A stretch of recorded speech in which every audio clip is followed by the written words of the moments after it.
Okay, so the next question is more of a statement.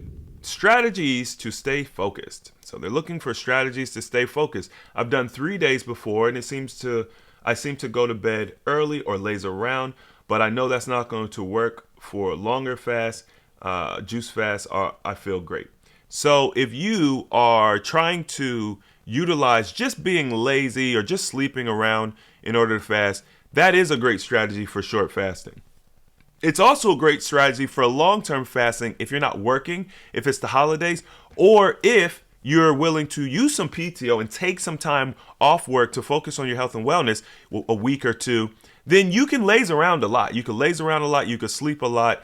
And there are going to be days where you do have high energy and you're going to want to get up and do something. And you can take advantage of that. For 21-day fasting or, something much longer, this probably will not work. So I agree with you. That said, what I personally do is I set goals. Most of us have goals, things we want to accomplish that we've been putting out for years. When you start fasting, you have to think you recoup a tremendous amount of time. You're not grocery shopping anymore. You're not cooking anymore. You're not using the bathroom as much. You're not taking the time to eat. You're not taking the time to clean up. So on a daily basis, you're earning, 30 minutes, an extra hour, 2 hours, whatever the case may be, that you now can put towards something else. So there's a couple ways to approach this. There's a more lazy way. You could just set up a list of different movies or documentaries that you want to dive into while you're fasting. And you can maybe utilize that once a day. You're going to sit down and watch a documentary, or you're going to learn about something that you've been meaning to learn about, or research something you've been meaning to research. What I want you guys to do is find a project. Okay, so maybe you want to step it up a notch. You don't want to just laze around, watch TV.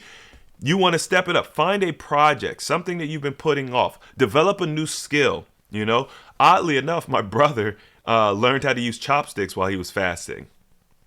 Everybody's different. Some people pick up the guitar and start learning guitar. The goal here is to take that time that we would typically spend towards eating and fill it with something that's going to be productive.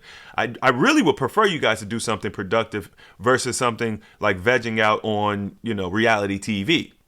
What I did was I continued to do a lot of research. So I was able to spend a tremendous amount. I would research for 10 to 16 hours every day. But that's me. I'm different, right?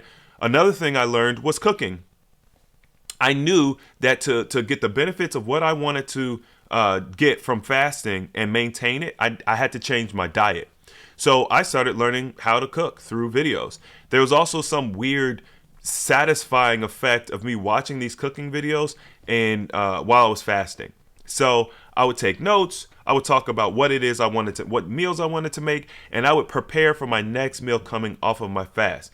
Typically you want it to be something high water content, plant-based. So, I would look into like doing raw food or, different fruits. Sometimes I would order like fruit boxes to be ready for when I come off my fast.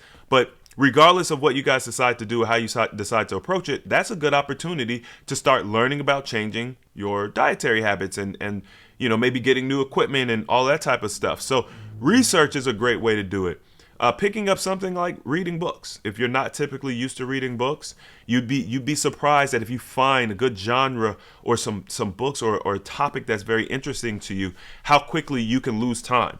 Okay, so the goal here is really just losing track of time, doing something productive, doing something you enjoy. You can get out of the house and go to the park and meditate or ground or, sun charge or whatever the case may be.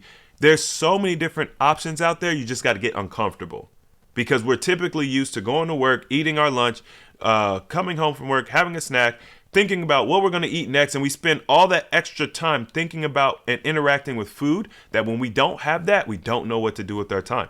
So hopefully this helps you out a little bit. And, if not, just keep asking questions, clarifying questions. We are here to help support you all.